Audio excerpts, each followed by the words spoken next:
All right, welcome to Pro Beez TV, the first episode. I'm delighted to be joined by the Gym Gooner in the building. How you doing, bruv? All good, man. You're Ready, good. ready for this. I'm We good. just lost, man. You meant to tell me that you're feeling sad, man. Now, in terms of personal stance, yeah, I'm doing good. From an Arsenal stance, I've got a lot to say, but we'll move on to that swiftly. we will. All right. Finally, I'd like to introduce a good friend of mine as well, also Matthew from Jollof Box. How you doing, bruv? I'm Long good, time, brother. man. I know, indeed, man. Indeed, man. Long time coming, bruv. Bro, you see Oh, why I've been focusing on boxing for such a long time because Arsenal, man, they just let you down constantly. nothing to discuss, honestly, bros. It's a tough times for us, bro. Tough times. Mm. All right, but we'll get into it. Obviously, look, Arsenal lost to Aston Villa 1-0 over the weekend. Firstly, let's just talk about the game. Gym Gooner, what did you make of the result? Poor result. It's hard not to talk about the other factors within the game, leading up to the game, and then the two previous games for me. It's the knock-on effect that it's had from. I want to go back to the United game, a game where a point isn't a bad result considering we didn't have Aubameyang, we didn't have Saka, and we didn't have Tierney. Now there are three of our main starters and three of our main attackers. Now if you take them out of the game, you get what we had, which was just a solid team. We weren't broken down. We weren't ever, for me, under any kind of pressure with United. United have a lot of players who can change the game in an instant. Bruno Fernandes, Rashford, Pogba even. But I didn't feel under threat at any point. I didn't think we was going to lose the game, and we didn't lose the game. The only thing I didn't think we wasn't going to win it because we didn't have them three players. I know Aubameyang hasn't been Aubameyang this season, but he's a big game player. He scored against United even when he wasn't on his run last season. So going back to your question, it's the knock-on effect that's had. It was the fact that it was a draw isn't the main thing. The main thing there was the fact that the Bruno Fernandes challenge on Xhaka didn't even get looked at, didn't get mentioned. He stamps on his ankle from behind. How is that not a straight red anyway? And this is what I'm saying. So that in itself changes the game. If he goes off, that takes away 3/4 of their whole attack. Because Rashford can't do it on his own. Pogba can't do it on his own. So for me, that was an injustice there and then. Then the knock-on effect that's had is the fact that we was on this winning run, we was on this positive movement. Then we've gone to the Wolves game now. Wow. Wolves game, the 45 minutes, literally 45 minutes, we've been near enough the best we've been all season. And then the madness happened. The madness occurred where even to this day, shout out Deontay Wilder. To this day. To this day, I still can't see how that was a penalty, how it was a red. It's just madness. And then we just crumbled from there. Like, to be fair, I say we crumbled, but really and truly, even with 9 men, we were still the better team. They had that one shot on goal, which was a worldie, which he's never ever going to score a goal like that again. Martino, yeah. That's a Martino. He's a good baller, but to hit it like that, so true, so direct, just top bins. It was a world class goal, but it was a 1 in 1,000 strike, and it just had to be on that day where they needed a goal because they weren't going to get a goal any other way. I would have taken 1-1, obviously, with at 10 men at that point. But then they scored that wonder goal, and then they didn't do nothing. They weren't in the game. We were still the opposing team. We were still the more threatening team. And that says it all. And then obviously they scraped through. You got all these big fists with the referees after the game, which was just a madness in itself. And then again, that's what I'm saying. So we've gone from getting a draw against United, which could have been a win with better players on the pitch, but also the referee actually doing their job and having a look at the Bruno Fernandes challenge. That's gone on to the Wolves game where we've been cheated at half-time and then gone on to lose. And then it's gone on to the Aston Villa game. Now, the Saka one, there's no consistency in these referees and VAR. I mean, Peter Walton's there saying, VAR's not there to re-ref the games. Then what's it there for? Exactly. Very inconsistent, isn't it? It's very inconsistent. From the message is just all wrong. You know what I mean? So yeah, I mean, to sum it up, the knock-on effect from game to game to game has gone from a draw to a loss and a loss again. But on all three, there's definitely been massive talking points in terms of refereeing, which have gone against Arsenal. I mean, even it's just annoying, man, because you think if we continued our run and we get I'll take the point against United. We then go on to beat Wolves, which we should have. We were going to go 6th, 4 points off top 4. It's all hindsight, but I believe that had we not lost to Wolves, we would have beat Aston Villa as well, because the whole vibe would have been different. Just a different sequences of events would have happened, would have occurred. So we would have then got another 3 then. I'm not saying we would have been in top 4, but we would have been closer than where we are now. Obviously, following that, the results haven't gone our way, which has led to us falling down. And it's like all the progress, all the improvements that were made have all gone. It's just gone straight back to 10th. You got Leeds and Crystal Palace playing tonight. Bro, it's mad. 10th. This is not life right now, bro. But you know what quality of players is it there though? For Arsenal? Yeah, genuinely. Yeah, but if you look across the whole league itself, Arsenal got some good players. Like match this squad with Aston Villa's. You can't tell me that Aston Villa's squad is better than Arsenal's. No, not at all. But application-wise, I think for me, like looking at some people like Pepe's improved dramatically. If I'm honest, over the last 3 games, he's kind of shown why we kind of bought him to an extent. But across the whole, the quality of the squad, I say we're probably a top 8 side, top 6 max. In comparison, yeah. You know, so I think we are to an extent underachieving. But against Wolves now, the first 40 minutes, we were playing some ball. Champagne. It was champagne ball, bruv. It was nice, bruv. It was old school, twice as nice ball, bruv. You get me? And then randomly, obviously, you know, that Luiz, it wasn't a sending off. You know, I mean, it kind of, you know, it was falling behind him. It wasn't really sending off. And after that, though, there was a bit of a, I don't know, sort of self, you know, kind of disruption. Yeah, man. Yeah, Leonard, that was a madness, man. I don't know. This is why they say don't drink and play football. Like, that was mad. That was mad. I mean, what are you doing, fam? You know, the funny thing is, right? I had a conversation with a friend like 24 hours prior to the game saying, oh, Leno, you know, I was wrong. He's improved so much. He's settled down now from being out of the spotlight because Martinez ain't there.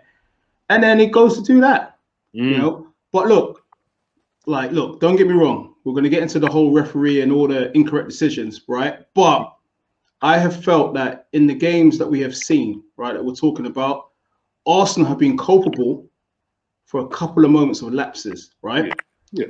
The game against Aston Villa, there's 2 points there, right, where Arsenal could have dealt with the situation, right? Cedric, that's poor.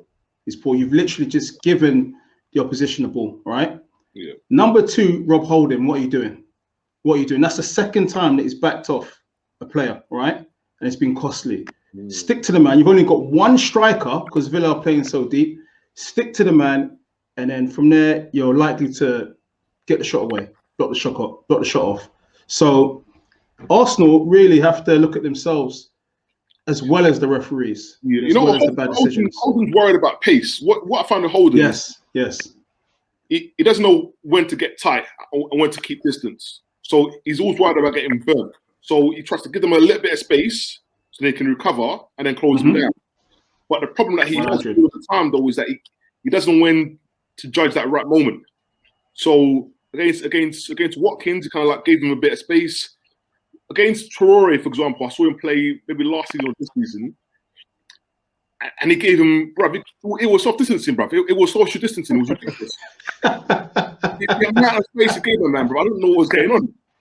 So I'm like, bruv, we've all been tested out here, bro. What's going on? So I don't know. I'm worried about Holden. I mean, he's not in the mode of the Campbells and the even Toure, Kolo Toure, sorry. Yeah, I mean, he hasn't got the pace to recover from a mistake. I mean, he reads the game well to an extent, but I expected a lot more from him partnering with people like Gabriel. You know what I mean? So that's that's where I think there's a bit of a flop in my opinion. For me, Gabriel, there's a question mark over him all of a sudden. I agree. Like, since he's come back, like even the Southampton game when did he come on as a sub? Or the Southampton No, he was playing from the start. Yeah, FA Cup game. He looked mad shaky, like horribly shaky. And then from there, like the Aston Villa game, that was like I don't know, man. There was something about him. He wasn't sure on the ball. Whereas when the first few games he had until his injury, or was it sending off? Yeah. So sending off, he was one of the best in the league at that point, form wise. Yeah. But I think that shook his confidence a lot. I think because obviously coming to a new league, he thought, you know what, he can impose his physicality a little bit. He can close people down, and he always got touch tight to a lot of the strikers. When he got sent off, something changed in him. I could see that he wasn't the same kind of guy, and like he's reading of the game now, he's suspect. So you know, and you're hoping people like Luiz can kind of show him the way, but it's like, come on, David Luiz, he ain't gonna show you the way, bro. So. I like. I don't understand why Mari's not being given the chance again in the league. Yeah. Like, there's something about injury. That's what it is. There's something about him and Holding though that they had a different connection. They just had a different understanding of each other. Where he lacks, he will pick up the pieces. Yeah. Or if he makes a mistake, he knows that I'm gonna have to make up for that. Yeah. And I don't know, they worked well. They're not the two best defenders at the club. No. But as a partnership, they were decent at the back. It was a bit like, do you remember when we had, do you know what, it's all about partnerships. Do you remember when we had Coquelin and Cazorla in midfield? Those two understood each other 100%. Yeah.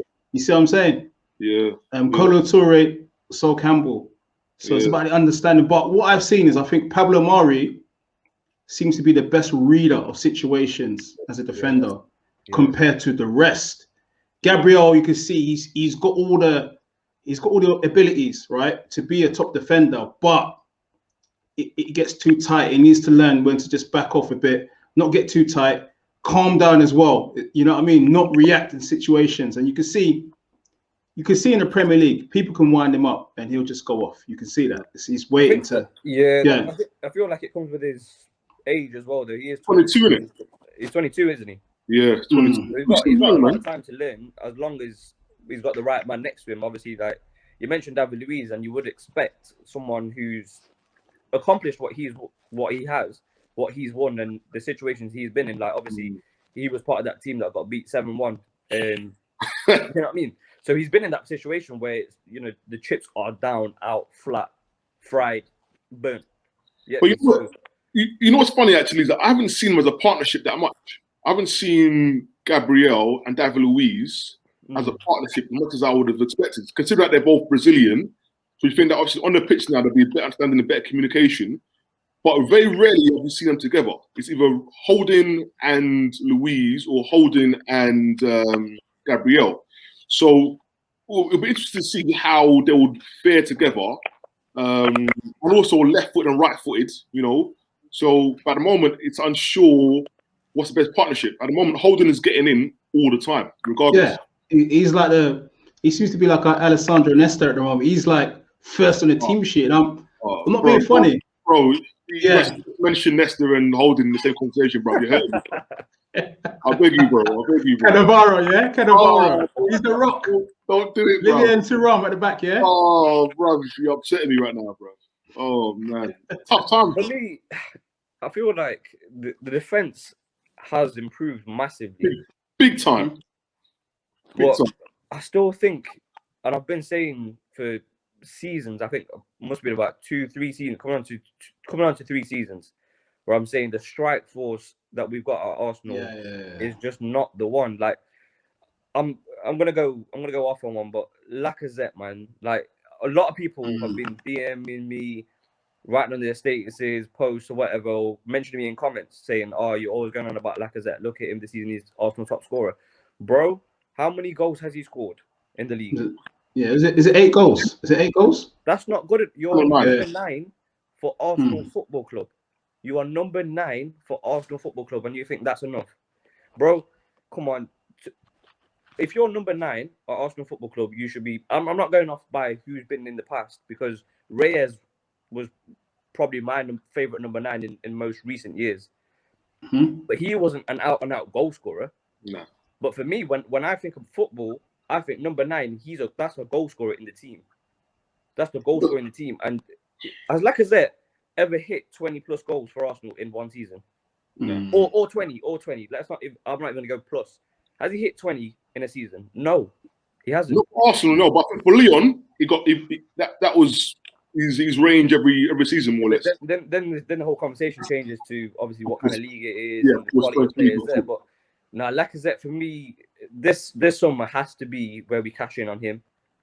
We bring in a young, hungry striker. I'm talking Ollie Watkins. I'm even on about Ivan. What's his name? Ivan Toney from Brentford. Yes, Can I give you my 2 pence on Lacazette? Yeah, man. So my thing with Lacazette is that actually the way we play football, all right, is that we ask him to do too much in terms of like what he needs to do. So he comes in as a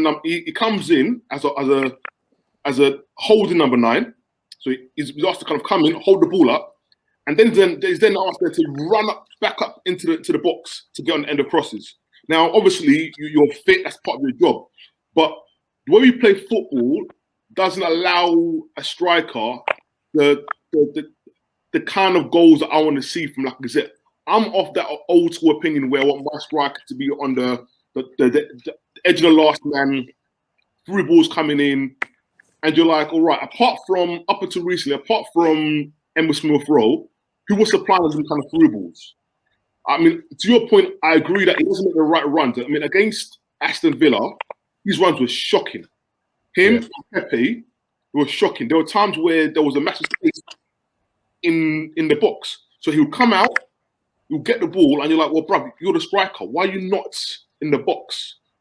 And so that's my big problem, is that he's asked to do too much. He's asked to get involved in the build-up play as well as then convert chances. So if I'm honest, I think, because I want to say something controversial now, I don't know where I feel about Aubameyang, personally. Well, I don't think that's controversial. All right. I don't think that's controversial. You know, I'm going to keep it a buck 100, right? Hey. Aubameyang, right, for me, he's been carrying us for a long time, right? Yeah. But of late, I've noticed just his all-round play, the lazy passes. He doesn't make the runs. You know, as a striker, anyone who plays football at any level knows, right? Even if you play in the park, right, with your mates, when you're a striker, you can choose whether or not you want to make the runs, right? Yeah. He don't run into spaces, so his teammates can't find him. You understand what I'm saying? Jamie Vardy making the runs all the time. That's why, you know, he's always on the shoulder. You know how to find him. And that also is affecting our play because he doesn't hold the ball up.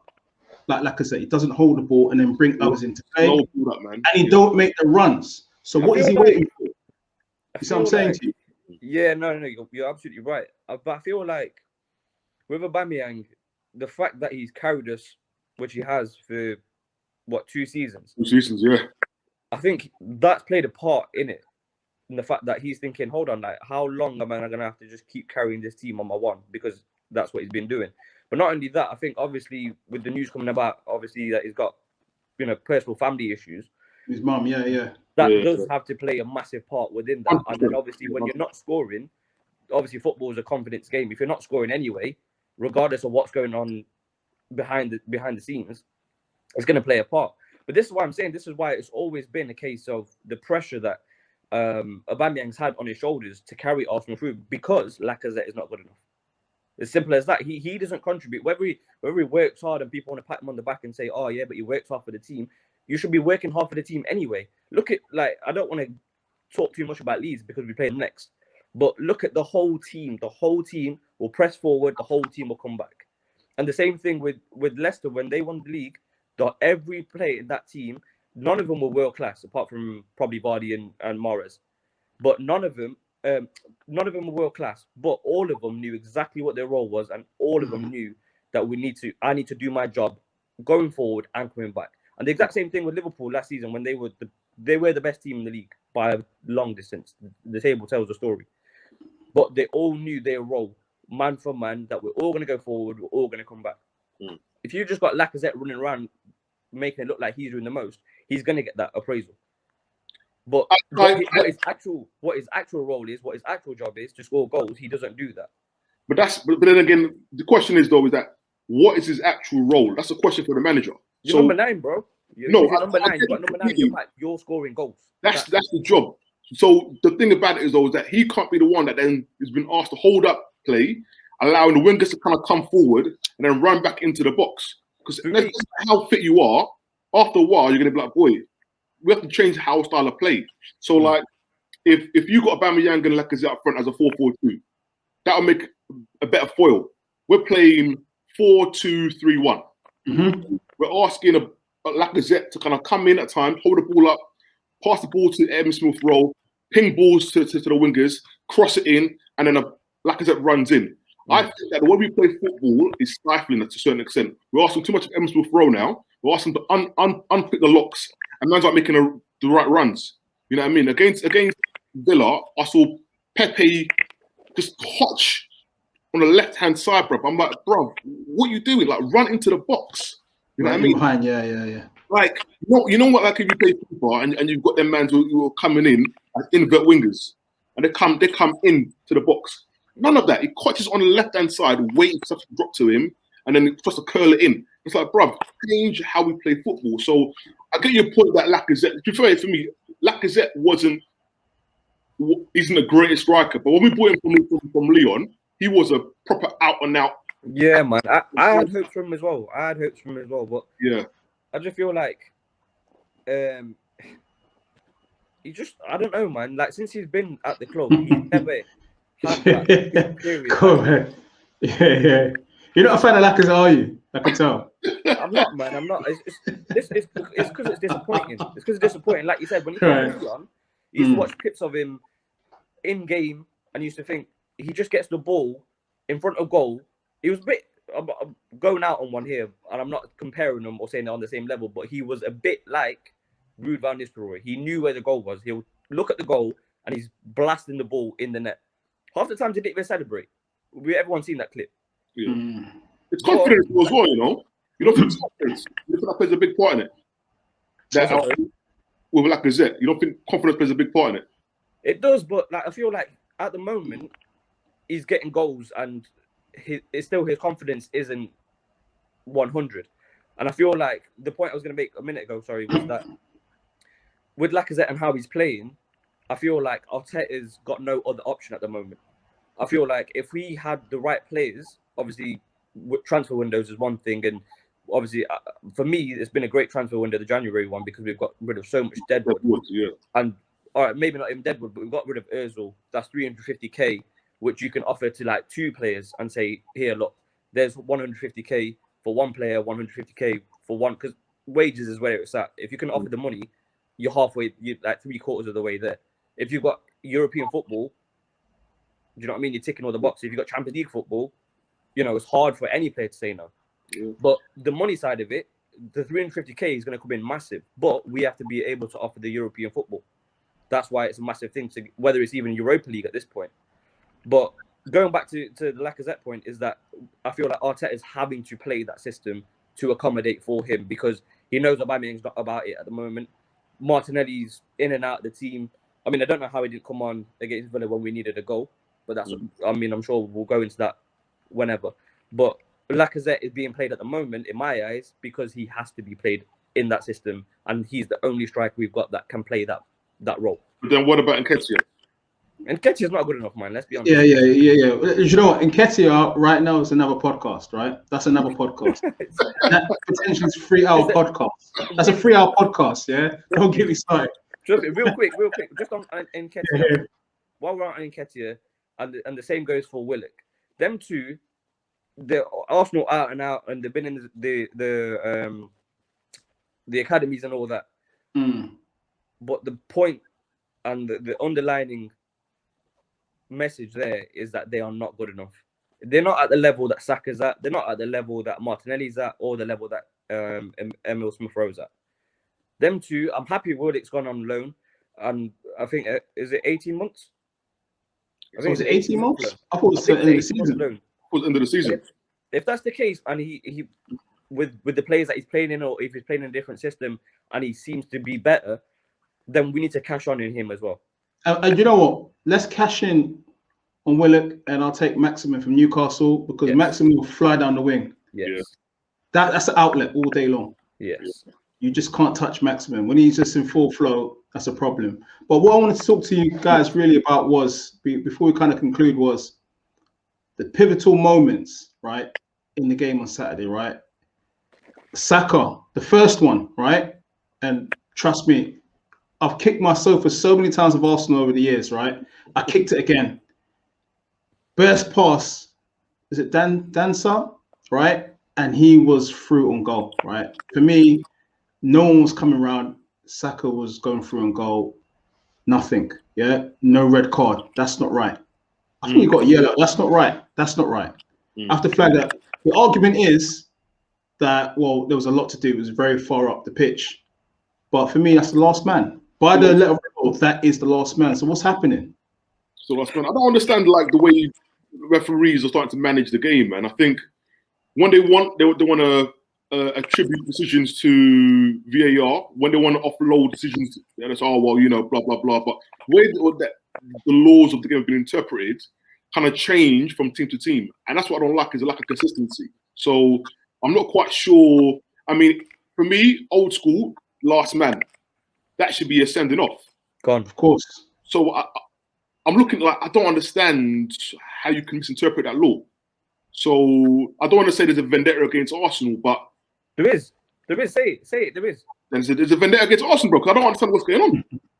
Look, well, we can go back to last season where Socrates scores against Sheffield United. He gets pulled down, scores the goal, but it's given against us. Similar to the Lacazette against Villa. Martinez blatantly pulls him down, but it's given the other way. Crystal Palace last season at the Emirates. When Chambers was pulled down. Yeah. Clearly. Okay, and then let's go way back. Arsenal United. The players are getting absolutely battered on the pitch. Reyes' legs are all over the shop because it's getting kicked left, right, and centre. Nobody got sent off. Nobody got a yellow. Alan Shearer fouls Sol Campbell when he's on a second yellow. Nothing. Because Sol Campbell rolls over and he's like, goes towards Shearer, everyone gets involved, he gets separated, but the referee seems to forget his job, that actually, I need to officiate this. He doesn't get it. Listen, I'm going way back in time, but to this day, Deontay. I'm telling you, the referees are mad when it comes to Arsenal. Like the red card for Luiz, definitely he thought, is Luiz, he's done something clumsy, he's gone. That's it. There was no, if you look at that whole incident and you say to yourself, okay, one, was Luiz the last man? I'm not sure. Yeah, I'm not sure if it was the last man on that note. Secondly, was it a foul or was it an accident? A collision? Yeah, collision. Yeah. So in fact, to all of these things in there, but when it comes to David Luiz, the precedent has been set that he's clumsy and he loses his brain, and that for me is unfair, because that's the one instance that I said to myself, that was barely a foul at best. At best, you could give a pen because it's in a box. But if that was on any other part of the pitch, it would have been like, carry on. So I don't get it, man. That for me. The only thing I'll say about the Luiz thing, right? Okay, for me, it was a yellow, right? And it was a penalty, right? However, you guys know, when you play football, right? You know, man. You know. Like, basically, when a striker's through, if you stand a little bit behind him, he can still catch you. You know, like, you know that, innit? Luiz knew what you were doing. Yeah. You know what I'm saying? Yeah, I mean, but it's not a red card. It's gamesmanship, though. The fact of the matter, though, that David Luiz should have been smart enough to give himself distance, or just, at least just let the keeper do his job.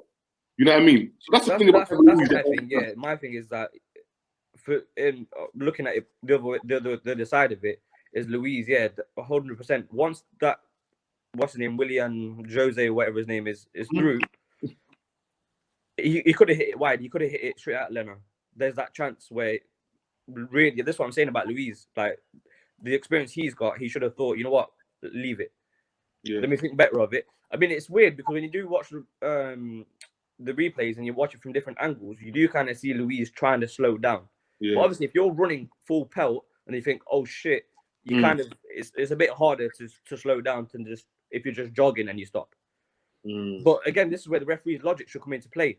Like you said, if anything, it should have just been a penalty. All right, yeah, he has touched him, whatever, and a yellow card. Yeah. A red, that's the whole game's gone. It's finished. I don't want to. I mean, it's like to give a red card in that instance. It doesn't, for me, like football wise, I'm telling the laws of football. It doesn't make any sense. It doesn't warrant a red card because it's not dangerous play. You know what I mean? You know when what's his name, Pickford and Van Dijk, and he's out now for the season, and I didn't even get a card for that. That's what I'm saying. So I don't understand how you could then give a red card in this instance when it's like, okay, what did he do that warranted a red card? The yellow card. He didn't. This is what I'm saying. That the frustrating line is already drawn for when it's an Arsenal player. Xhaka is another one who's a victim of it. Anything that Xhaka does gets looked at 3-4 different times by the referee, by VAR. The commentators are on about it. Oh, Xhaka's at it again. Yeah. But when he got hit, when that thing by Bruno Fernandes, man, that's a madness. Because if Bruno Fernandes gets that, it's all like the flipping balance of the universe. If he gets that red card in that game, yeah, United ain't winning their games. It's true. However, United ain't winning their games. However, we should have won that game because Willian, I'm sorry, you should have buried that. I have to say that. I have to come out and say that. You need another podcast for Willian as well, bro. I don't want to talk about that guy. That's actually, do you know what? That's a 1 hour special. That's them ones where you know drink champs, bro. Trust me. Drink champs 3 hours. Trust me. But you know it is, right? I still say that Arsenal basically are culprits of their own downfall because we're talking about Willian, right? Why are we buying him in the first place? I'm not being funny. Like, he was a good player for Chelsea, but historically we bought players from Chelsea and it's never worked out for us. Never. When Peter Cech came, no good. We bought Lissana Diarra. He came. I thought he was a good player, but never worked out. Gallas, that weren't the original Gallas from Chelsea. We got some fake Gallas. Yeah. So what? Man, he used to sit on the pitch and cry and stuff. Yeah, it's what I'm saying. So, but Arsenal always after a cheap bargain, you know, to try and plug the gaps and say, okay, yeah. There's that connection, obviously, the fact that we've got Edu and then we've got, what's his name? Is it Kia? I forgot his name now, the guy behind the scenes. Direction. Yeah, Kia Direction. So his wife and Edu's wife are meant to be best friends. So obviously now he's the agent for most of these men them. So he's bringing all his men them in. And looking on the surface of it, a 32-year-old, he's had his peak years in the Premiership. Yeah. Even on a free, the best you give him is 2 years. I mean, that's you being respectful for the years he's put in the Premiership. You can't give a man 32 a 3-year contract in his position. It's not like he's a DM or he's a centre back. You know what I mean? His role is to burst. Exactly. You lose your pace the older you get. His pace is gone, bro. It doesn't make any sense from a football perspective and a financial perspective. It's a bad deal. You know what I mean? And personally, I hate buying players from my competitors. You know what I mean? I don't like. If we bought Luis Suarez for the extra pound, when we could have bought Suarez, yeah, fair enough. You get me? But like, you don't buy a player who's come towards the end of his career, more or less, and then you give him a 3-year contract. And basically, you know that it can be a number 10 or a winger. And it's like, that doesn't make no sense. It's bad football management on all levels. But as we were saying, okay, so if we get back to that Aston Villa game in particular, all right, let's focus on, okay, there was some fuck-ups from the refs, all right? Yeah. Let's focus on the mistakes. First and foremost, right, you're playing Cedric, all right? As left back when he's a right foot, okay, he chipped in, he did all right. But transfer window just went. You didn't get a loan, right? You could have got a loan for a left back, even if it was a standard left back. Yeah. He comes in, he's already balanced on his left foot. Cedric made a mistake from using his predominant foot, trying to pass it, and it was an incomplete pass, right? Yeah. So we should have got a loan, right? Because effectively now we have no left back, no backup left back. If China gets injured, Tierney is always injured. Yeah, this is him and Partey at the moment. That's another podcast. Yeah, that's another podcast. Them two guys always injured, right? So there's no backup left back. Yeah, so Saka's the only one that can effectively play. You don't want Saka in a left, bro. When you're left back, it makes no sense because he's so productive going forward. However, we're gonna stay on the left because Arteta as well, masters of our own downfall, right? Man goes to disrupt the attacking pattern, right, of Saka and Pepe on the left that was finding the width and opening up Villa down the side and brings in Willian to disrupt the flow. You got two left footers overlapping and they can just whip the ball in straight away. What do you go and do? You go and bring Willian on, right, and you fuck it up. You know what? It's trying to justify. You can't make mistake. You can't legislate for that. No, you can't, man. You can't. He tries to justify his decision making because obviously he's the manager that was at the time when Willian was brought in. He has to now validate his decision by playing him all the time. But he made a mistake. It's not working. Yeah, you can make a mistake, bruv. You know what I'm saying? Go McDonald's, bruv. Yeah, maybe I don't want pickles my burger that day. But why now? Go on. All right, another example, right? Okay, so we play Holding, right, alongside another defender, right? Who was Holding's partner on Saturday? Gabriel. All right, okay. All right, Gabriel's rusty, but it looks like we're going to have to invest time in getting him back up to scratch because he's the only one with a bit of decent pace at the back. We are susceptible, right, to a through ball through the middle. It's there. Holden has got no pace. He's got Teddy Sheringham pace at the back. Yeah, it's facts. Facts. Yeah, Teddy Sheringham at the back. Teddy Sheringham, bro. Portsmouth days, bro. Louise don't really have pace. In order to play this expansive game that we want to play, and we want to transition the ball a lot faster and quicker across the pitch, you need recovery players as well, right? Because one ball through the middle, we're done. Yeah. In the Wolves game, Traore was heating up. Heating up. He was skinning up our players, and that's why Leno they started panicking because Traore was he was ripping us down that side. He panicked bad. Pace at the back, a key thing, right? And that Arteta needs to look into that because attacking wise and defensively, it's worth its weight in gold. But what then? Have you seen Saliba at Nice at the moment? It's balling. It's personal, man, between him and Arteta, man. That's what upsets me the most is that it's like you invest almost 30 million in a 19-year-old. That's going to be basically your foundational for the next 3-4 years. And because of whatever personal issues that you've got, you've now sent them on loan. You know what I mean? Like, if they're like, I see Ali at Tottenham. Ali's been playing whack for maybe 18 months. So I understand why Mourinho said, you know what, bun you, bro, I'll put you on the bench. But Saliba was a decent. I mean, people like Barca, Bayern Munich, all after him. This guy can play football, bro. Has him in your squad. The amount of money that we put in his video, in his announcement video, Jets flying left, right, and center, Eiffel Tower, and bro, if he doesn't play for Arsenal, oh my god, it's gonna be upsetting, bro. It's gonna be long. The memes. It's gonna be upsetting, bro. Loud. It's crazy. He did a thing with. Sorry, go on, bro. No. I was just look. We can talk about this all night. You know, we can talk about it all night, man. But let's wait until the next one, man. Let's wait until the next one. Obviously, we've got a game this weekend against Leeds on Valentine's Day. Hopefully, you know, our players are going to put in a decent shot. 10 losses.